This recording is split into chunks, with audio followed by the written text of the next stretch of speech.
भारत गौरव आचार्य श्री पुलक सागर जी गुरुदेव के प्रवचन और लेटेस्ट धार्मिक भजन व कार्यक्रम निशुल्क देखने व सुनने के लिए हमारे YouTube चैनल जीन शरणम मीडिया को आज ही सब्सक्राइब करें और सबसे पहले देखने के लिए बेल आइकन पर क्लिक जरूर करें। मेरा आपसे आज एक निवेदन है, जितना दे सको कोई बात नहीं, मगर ऐसा तो करो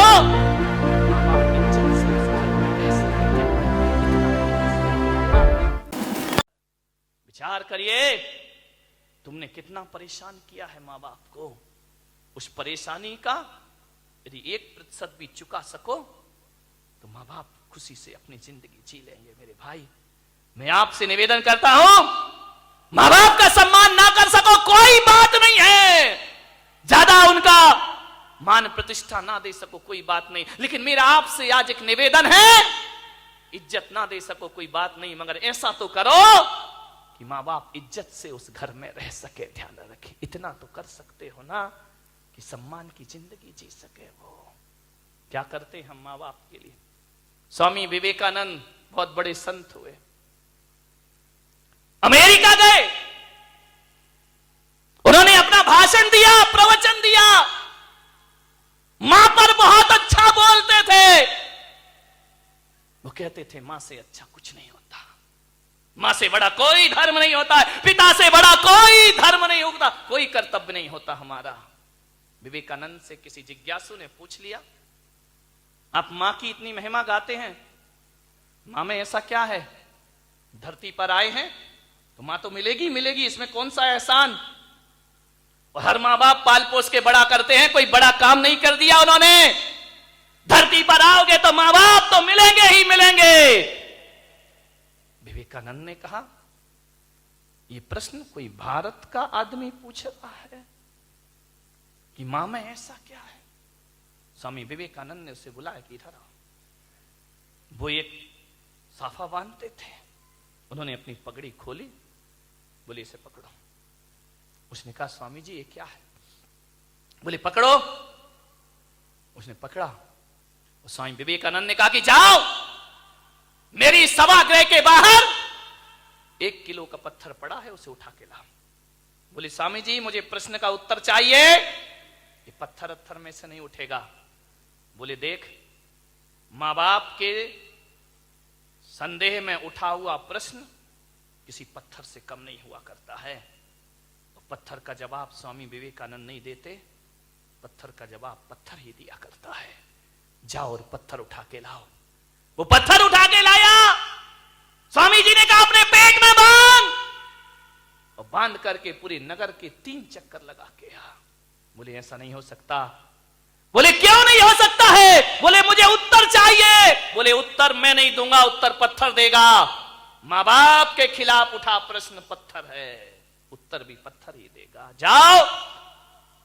उसने बांधा पूरे परिक्रमा। बोले थोड़ी देर बांधा फिर छोड़ दिया। बोले मेरे से नहीं होगा ये। बोले क्यों। बोले स्वामी जी आप इतने बड़े विद्वान हैं, मनीषी हैं, ज्ञानी हैं, मैं पेट में पत्थर बांध के घूमूंगा तो लोग हंसेंगे, मेरा मजाक बनेंगे, मुझे अच्छा नहीं लगेगा, मुझे शर्म आती है। तो स्वामी विवेकानंद ने कहा उत्तर मिल गया। बोले ये कोई उत्तर है क्या। बोले यही उत्तर है। जब तुझे 1 किलो का पत्थर बांध के घूमने में शर्म आती है, बोल तेरी मां 9 महीने तुझे पेट में रखकर कैसे घूमी होगी, उसे शर्म नहीं आई होगी। और आज तुझे शर्म आई और तूने पत्थर फेंक दिया। अरे मूर्ख, यदि तेरी मां को शर्म आती हो तुझे कोख से निकाल कर फेंक देती तो आज मेरी सभा में प्रश्न पूछने की औकात तेरी नहीं होती। ध्यान रखिए, ये मां बाप का उपकार हुआ करता, ये मां बाप की बदौलत है। एक बात याद रखना मेरे भाई, आज तुम्हारे पास जितनी भी दौलत है वो मां बाप की बदौलत है। ध्यान रखिए, मां बाप नहीं होंगे तो कहां से डॉक्टर बन जाओगे, कहां से इंजीनियर बन जाओगे। अरे मां बाप का एहसान मानो, एहसान मानो इस मां का। गर्भपात की दुनिया में भी तुम्हें जन्म देने की ताकत रखी है उसने। यदि जन्म से पहले मार देती तो आज यहां बैठ के प्रवचन नहीं सुन रहे होते तुम लोग। आज जो इज्जत तुमने कमाई है ना, ये मत सोचना कि पढ़ लिख के इज्जत कमाई है, ये मत सोचना कि दौलत कमा के इज्जत कमाई है। आज किसी संत की सभा में इज्जत से बैठे हो तो अपनी बदौलत नहीं, अपने मां बाप की बदौलत बैठे हुए हो। ध्यान रखिए। मेरा आपसे निवेदन है, यदि ये मां तुम्हें जन्म देके किसी कचड़े घर में फेंक देती ना, जैसे आज बुढ़ापे में तुम उसे फेंक रहे हो, यदि बचपन में इस मां ने फेंक दिया होता ना, तो ना तुम्हारी जात का पता चलता, ना तुम्हारे बाप का पता चलता, और इस धरती पर नाजायज औलाद बनकर जीते रहते। कोई तुमसे शादी करने को तैयार नहीं होता मेरे भाई। माँ बाप ने जिंदगी भर अपना चरित्र बचाया है, इस माँ ने अपने सतीत्व को बचाया है, उस पिता ने अपने चाल चलन को सुधारा है, तब जाकर तुम इस समाज में इज्जत की जिंदगी जी रहे हो मेरे भाई। ध्यान रखिए, ये इज्जत भी माँ बाप से मिली है, ये नाम भी माँ बाप से मिला है, और तुम्हें डॉक्टर बनाने से पहले तुम्हें डॉक्टर बनाने का सपना माँ बाप ने देखा था, तुमने बाद में, तुम्हें तो अकल भी नहीं थी, तुम्हें तो समझ भी नहीं थी कि इंजीनियर क्या होता है, डॉक्टर क्या होता है। माँ बाप तुम्हें बनाते हैं। आज तुम जहां भी हो, संतों की बदौलत, भगवान की बदौलत हो या ना हो, माँ बाप की बदौलत आज तुम जहां पर भी हो, ध्यान रखिए। माँ बाप का हाथ है इसमें। बूढ़ा दुखी हो गया, बहुएं पसंद नहीं करती, घर जाता बूढ़ा तो ऐसा लगता जैसे किसी जेल में प्रवेश कर रहा हो। पत्नी भी नहीं, फोटो लगी है पत्नी की, लेटा हुआ है पलंग पर, कभी पत्नी को देखता है, कभी अपने आप को देखता है। रात कटती है करवट में, पता नहीं चलता कितनी लंबी रात है। यूं तो अमावस 15 दिन में एक बार आती है, लेकिन उस बूढ़े की जिंदगी में तो अमावस ही अमावस थी, पूर्णिमा तो कभी आ ही नहीं पाई। सुबह ताने भरे शब्दों से नाश्ता मिलता, उलाहना दे करके 2 रोटी मिलती, करते क्या हो तुम यहां बैठे बैठे? कुछ नहीं बोला बूढ़ा। ठीक है, जाए भी तो जाए कहां? बड़ा दुखी था, मर भी नहीं सकता, मौत भी नहीं आती, जी भी नहीं सकता, जीने जैसा कुछ बचा भी नहीं है। बहुत दुखी हुआ बूढ़ा। थोड़ा बहुत टहलाता, यार दोस्तों में बैठता, शरीर में ताकत नहीं, कुछ कमाए, कुछ मेहनत करे, फिर घर लौट आता, और घर लौटता तो ऐसा लगता कि किस दरिंदगी की जिंदगी में मैं वापस लौट आया हूं। कोई ढंग से बात नहीं करता, बेटे के पास टाइम नहीं, वो क्लिनिक से आता, वो साइट से आता, नहाता धोता, टीवी के सामने बैठ जा। बूढ़े बाप से कोई कुछ नहीं पूछता। मैं युवाओं से निवेदन करूंगा, बूढ़े माँ बाप को बुढ़ापे में कुछ नहीं चाहिए, कुछ नहीं चाहिए। कोई बूढ़े माँ बाप नहीं कहेंगे अच्छा कमरा दो, अच्छा बंगला दो, गाड़ी दो, मोटर दो, अच्छा खाना दो, कोई माँ बाप नहीं। आपसे निवेदन है, जब कोई बेटा विदेश जाता है ना घूमने के लिए, पढ़ने के लिए, यदि वो पत्नी से पूछता है क्या लेकर आऊं, पत्नी कहती मेरे लिए हार लेकर आना। बच्चे से पूछता बेटा तेरे लिए क्या लेके आऊं, वो कहता है मोबाइल लेके आना। बहन से पूछता है तेरे लिए क्या लेकर आऊं, वो कहती अच्छे से सूट लेकर के आना। लेकिन जब मां से पूछता है मां मैं विदेश जा रहा हूं, बता तेरे लिए क्या लेकर आऊं, तो मां कहती मेरे पास सब कुछ है मेरे बच्चे, कुछ लाए या ना लाए, मेरा लाल तू वापिस आ जाए, इससे बड़ा उपहार मेरे लिए दुनिया में कोई दूसरा नहीं। एक मां है जो केवल तुम्हें चाहती है, तुम्हें बस, बाकी सारे रिश्ते तो तुमसे कुछ चाहते हैं। ध्यान रखिए, तुम्हें चाहने वाला कौन है? मान्यवर, क्या चाहिए एक बूढ़े मां बाप को? पत्नी डिमांड कर सकती है साड़ी की, आभूषण की, माँ बाप तो नहीं करते। कोई उन्हें अच्छा पहनना नहीं चाहिए, उन्हें अच्छा कपड़ा नहीं चाहिए, उन्हें तो सब जीवन जी लिया है। ध्यान रखना, लड़कों से मेरा निवेदन है, बूढ़े माँ बाप को केवल प्रेम के 2 शब्द चाहिए। रूखी रोटी दे देना, ऑफिस से दुकान से जब भी लौटो 2 मिनट अपने माँ बाप के पास जरूर बैठना, उनका हाल चाल पूछ लेना, समस्या का समाधान कर पाओ या ना कर पाओ 2 शब्द प्यार के बोलना कि पापा जी कोई तकलीफ तो नहीं है ना, कोई कष्ट तो नहीं है ना, आपकी तबीयत ठीक है ना, बस इतना बोल दो। ध्यान रखिए, कुछ कुछ नहीं चाहिए माँ बाप को। एक माँ को इतना ही तो सुनना है कि माँ से इतना बोल दे बेटा कि मम्मी तू ठीक है ना। मैं आज आपसे पूछता हूं, एक सच्चा बेटा होगा तो आज जाके घर में माँ बाप से पूछेगा कि माँ बाप, माता पिता, जब तुमने मुझे जन्म दिया था क्या सोच के जन्म दिया था? एक बात पूछना प्रश्न अपनी माँ बाप से, क्या सोच के तुमने जन्म दिया था मुझे? आप बताओ पिताजी, जैसा आपने सोचा था मैं उसके अनुसार हूं या नहीं हूं? पूछ लो एक बार अपने माँ बाप से। किन अरमानों से जन्म दे के पाल पोस के बड़ा किया था, मैं आपकी इच्छाओं के अनुरूप जीवन जी रहा हूं या नहीं जी रहा हूं? और माँ बाप यदि कुछ ना बोले तो समझना कि तुम अभी वैसा जीवन नहीं जी रहे हो। और मैं पुलक सागर आपको कहता हूं कि माँ बाप यदि चुप हो जाए तो कसम खा लेना कि आज से मैं माँ बाप के अनुसार जिंदगी जीने का प्रयास करूंगा। ध्यान रखिए, और जो बेटा ऐसा कर लेगा वो किसी संत से कम नहीं हुआ करता है बेटा। मान्यवर, बड़ा लड़का कहे कि मैं नहीं रखता, छोटा लड़का बोले मैं नहीं रखता इस बूढ़े बाप को, कोई नहीं रखता है। दोनों भाई अलग अलग हो गए, उस बूढ़े को कोई रखने को तैयार नहीं, दोनों का बंटवारा हो गया। एक ने दूसरा मकान ले लिया, एक ने दूसरा मकान ले लिया। एक कहता है कि पिताजी अब कहां जाओगे तुम? मालूम है ऐसे ऐसे बुढ़ापे कट रहे हैं इस धरती पर। बड़ा बेटा कहता है 15 दिन मेरे पास रहना, 15 दिन छोटे के पास रहना। ध्यान रखना, वो जब 31वें का महीना आ जाता है, ना बड़ा रखता है ना छोटा रखता है, वो आदमी मंदिर में गुजारता है दिन। ध्यान रखिए, जब तनख्वाह आती है तो बड़ा कहता है मुझे दो, पेंशन मुझे चाहिए, छोटा कहता है पेंशन मुझे चाहिए। बाप की दौलत सबको चाहिए, बाप किसी को नहीं चाहिए। ध्यान रखिए मान्यवर, यही राम राज्य है, यही भगवान महावीर का देश है, यही रामकृष्ण का देश है। जिस कृष्ण की पूजा करते हो उसने एक मां नहीं दो दो मां को जगत पूज्य बना दिया।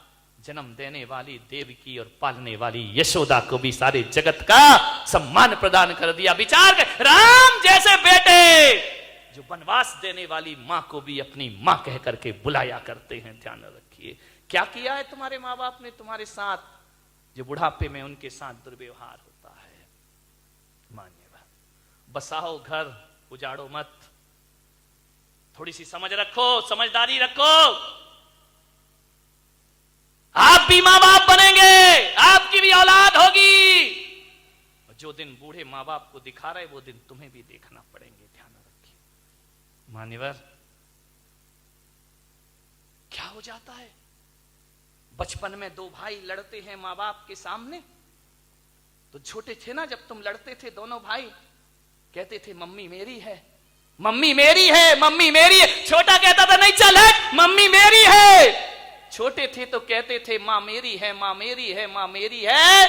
वो बड़े होकर कहते हो मां तेरी है, मां तेरी है, मां तेरी है। मेरी कहने वाला कोई नहीं इस धरती पर। मान्यवर, विचार करिए, जिस घर में मां बाप की आंखों में आंसू आ जाएं, तुम्हारा किया हुआ सारा पुण्य मां की आंसुओं की धार में बह जाया करता है। कितना भी दान कर लो, कितना भी पुण्य कर लो, कितना भी धर्म कमा लो, मां बाप की आंखों में आंसू आ गए, सारा पुण्य बह जाएगा तुम्हारे मां बाप के साथ। ध्यान रखना, सब खत्म हो जाएगा। जो कुछ भी है मां बाप की बदौलत है तुम्हारे घर में। उजड़ जाती है दुनिया मां बाप के बिना। आज तुम्हें मां बाप की कीमत नहीं मालूम, उनसे पूछो जिनके मां बाप नहीं है, जार जार रोते हैं उन्हें याद करके। ध्यान रखिए मान्यवर, बहुत कीमती होते हैं माता पिता, बहुत बड़ी तपस्या होती है उनकी। एक दिन झगड़ा हुआ, इतना झगड़ा, इतना झगड़ा, इतना झगड़ा, बेचारा बूढ़ा बीमार हो गया, खांस रहा था, खकार रहा था। बहू, बड़ी बहू और बेटे में झगड़ा हो गया। बहू ने कहा देखो जी, ये तुम्हारे पिताजी से बहुत परेशान हूं मैं। पिता के कान में शब्द पड़े, लेटा है बाप दूसरे कमरे में। लड़की ने कहा तो मैं कर क्या सकता हूं? बोले इन्हें किसी वृद्धाश्रम में छोड़ दिया जाए, व्यवस्था सब अपन कर देंगे, छोड़ दो इन्हें किसी वृद्धाश्रम में। बूढ़े के कान में ये शब्द पड़े, वो रात उसके जीवन की सबसे बुरी रात थी। वो अपने मकान को देखता है कि वही मकान है जिसे मैंने अपनी मेहनत से बनाया था। औलाद का 1 रुपया नहीं लिया था, ये तो छोटे छोटे थे। ये मकान मैंने बनाया था। और जब ये मकान बन रहा था, मैं देखने आता था, तो बड़ा बेटा कहता था ये कमरा मेरा होगा, छोटा कहता था ये मेरा होगा। पापा जी तुम्हारा कमरा सबसे अच्छा होना चाहिए। कहां गए वो बच्चे? आज अपने ही घर से कहा जा रहा है कि वृद्धाश्रम में इन्हें भेज दिया जाए। वाह रे इंसान, देख जिसके लिए सब कुछ बर्बाद किया, आज वो मकान तुझ पे हंस रहा है। पागल, न ढंग से जिया न ढंग से खाया, मेरे लिए सब कुछ करते रहा, और आज मैं यहीं खड़ा हूं, तुझे मकान छोड़ के जाना पड़ रहा है। ध्यान रखिए। लड़के ने आंखें झुका ली। बोल बेटा क्या वजह है? मेरे पिताजी एक काम कर सकते हो, आपके रहने से इस घर में रोज कलह होती है, रोज झगड़े होते हैं। बाप समझ गया। बाप ने कहा बेटा आगे मत बोल, एक शब्द भी मत बोलना आगे। एक शब्द भी ये बाप बर्दाश्त ना कर पाएगा। तू जो कहने जा रहा है वो निर्णय मैंने पहले ही ले लिया है। रात ही मैंने निर्णय ले लिया है कि अब मुझे ये घर छोड़ देना चाहिए। अब इस घर में रहने लायक मेरे नहीं है, ये नरक हो चुका मेरे लिए, मैं जा रहा हूं बेटा। बच्चे ने इतनी हिम्मत नहीं हुई कि पिताजी ऐसा मत करो। जाने लगा वो बूढ़ा। पोते को बहुत प्यार करता था, बच्चे से ज्यादा पोते पर मोह था। दौड़ा दौड़ा, दादाजी तुम मत जाओ, मैं तुम्हारे बिना नहीं रह सकता हूं। लिपट गया दादाजी से आकर, दादाजी तुम मुझे छोड़कर मत जाओ, मैं कहां सोऊंगा, किसके साथ खेलूंगा, किससे बात, कौन मेरी डिमांड पूरी करेगा? दादाजी ने कहा बेटा, छाती से लगा लिया उस पोते को, मेरे बच्चे आज मेरा जाना बहुत जरूरी है। एक बात याद रख बेटे, अब मुझे जाने दे, ज्यादा मोह मत बढ़ा। उसने कहा दादाजी मैं तुम्हें नहीं जाने दूंगा। दरवाजे पर खड़ा हो गया। दादाजी ने कहा बेटा देख, तेरे मम्मी पापा को मेरा यहां रहना अच्छा नहीं लगता है, इसलिए मैं ये घर छोड़ करके मैं तुझसे मिलने आऊंगा। तू स्कूल जाएगा तो रास्ते में मिल लूंगा, सड़क पे मिल लूंगा। उस पोते ने कहा कि दादाजी चाहे कुछ भी हो जाए मैं तुम्हें जाने नहीं दूंगा। लेकिन बहू देख रही है, बहू ने बच्चे को घसीटा, चल अंदर। ज्यादा दादाजी नहीं करना, जाने दो उनको। बच्चा दौड़ा दौड़ा गया दूसरे कमरे में। ठंडी के दिन थे, कड़कड़ाती ठंड। एक कंबल उठा के लाया। दादाजी आप कुछ नहीं ले जा रहे ना, ये कंबल ले जाओ, ये मेरी दादी का कंबल है, वो हरिद्वार गई थी तो वहां से खरीद के लाई थी, ये मेरे मां बाप का नहीं है। मां ने कहा चल दे दे कंबल, क्या बिगड़ता, इससे अच्छा कंबल ले आएंगे। दादाजी के कंबल दिया पोते ने, उसने छाती से लगाया कंबल को। यही मिला उसे पूरी जिंदगी में, जिसके लिए मकान दुनिया सब कुछ बसाई, ये कंबल हाथ लगा है लास्ट में। क्या मिलता है इस आदमी को? कुछ नहीं। कंबल ले जाने लगा, पोता आया, बोले ठहरो दादाजी, ऐसे मत जाओ, आप जा रहे हैं, आपने मकान अपने बच्चे को दे दिया, ये सारा पैसा बहू को दे, मुझे क्या दिया आपने? अरे उसने कहा तू तो अभी बहुत प्यार कर रहा था बेटा, मेरे पास क्या है, ये माँ बाप तेरे हैं, ये मकान तेरा। नहीं दादाजी, आपसे मैं बहुत प्यार करता हूं, थोड़ी निशानी मुझे आपकी चाहिए। क्या लेगा बच्चे मेरे से, मेरे पास कुछ नहीं है। कैंची लेकर आया, कंबल को आधा काट दिया। मां ने कहा पागल, ये कंबल क्यों काटा है? ना तेरे काम का रहा ना दादाजी के काम का रहा, दो टुकड़े कर दिए। बोले मां मैं जानता हूं ये कंबल दादाजी के काम का तो नहीं रहा, लेकिन मेरे बहुत काम का है कंबल। बोले क्यों? बोले जैसे आप दादाजी को घर से निकाल रहे हो, और बड़ा होकर जब मैं तुम्हें निकालूंगा तो आधा कंबल तुम्हारे बहुत काम आएगा जिंदगी में, ध्यान रखना। मान्यवर, उस बूढ़े बाप की आंखें डबडबा गईं। मैं दूंगा तुम्हें, जब तुम अपनी कमाई का अपने पिता को कुछ नहीं दे रहे हो, तो मैं भी तुम्हें क्यों दूंगा? आधा कंबल संभाल के रखूंगा मैं अपनी जिंदगी में। बूढ़ा चला गया, आधा कंबल सीने से लगाए चला गया। ना जाने कहां जा रहा है उसे नहीं पता, कहां जाएगा ये भी नहीं जानता है। वह चलते जा रहा, चलते जा रहा, चलते जा रहा, एक फोटोग्राफर की दुकान पे पहुंच गया। उसने देखा, ना जाने क्या सूझी बुढ़ापे में उसको, कंबल दबाए हुए सीढ़ियां चढ़ गया।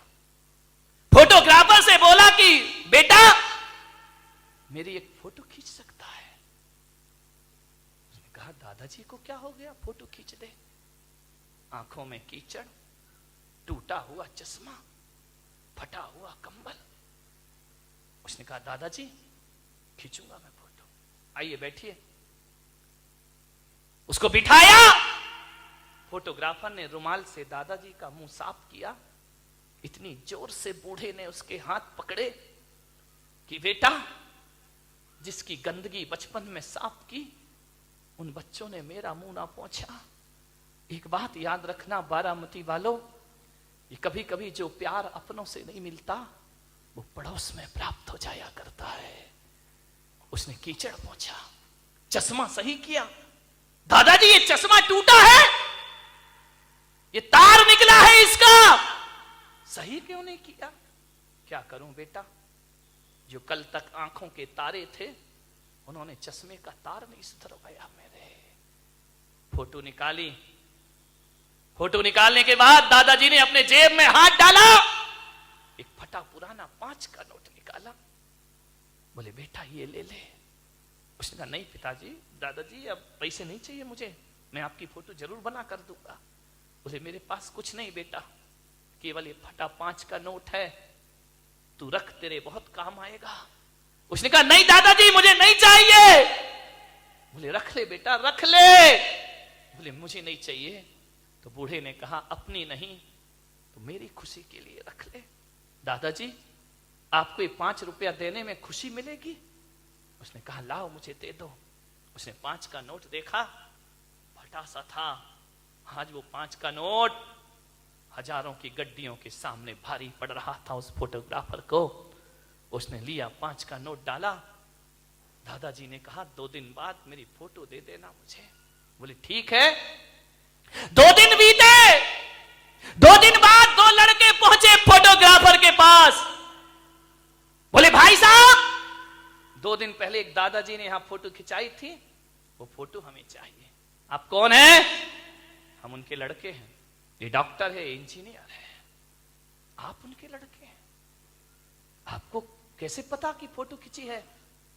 बोले बड़ा अफसोस है कि जिस दिन मेरे पिता तुम्हारे यहां से फोटो खिंचा के जा रहे थे और इन सीढ़ियां उतर रहे थे, आगे पहुंचे हैं और एक जोरदार ट्रक की टक्कर में उनका एक्सीडेंट हुआ और वो दुनिया में नहीं रहे।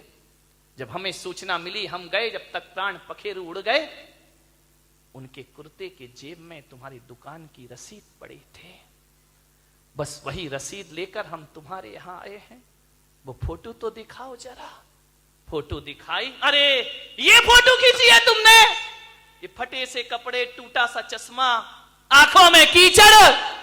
बोले एक काम करो, कंप्यूटर का जमाना है, इसमें एडिट कर दीजिए, अच्छी शेरवानी पहना दो इनको, सोने की चेन डाल दो गले में, एक अच्छी कुर्सी पर इन्हें बिठा दो, इनका चेहरा थोड़ा सा बदल दो।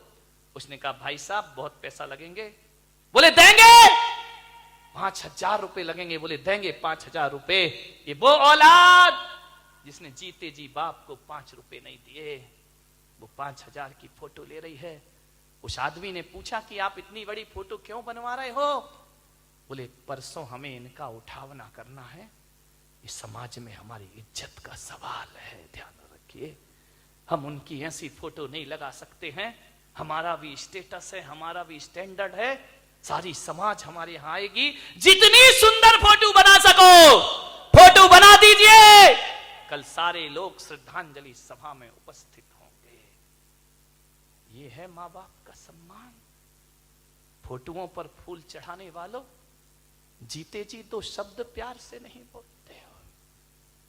कैसी औलाद है कि जीते जी बाप के लिए नए कपड़े नहीं आते, मर जाए तो नया कफन खरीदने दौड़ते हो। ध्यान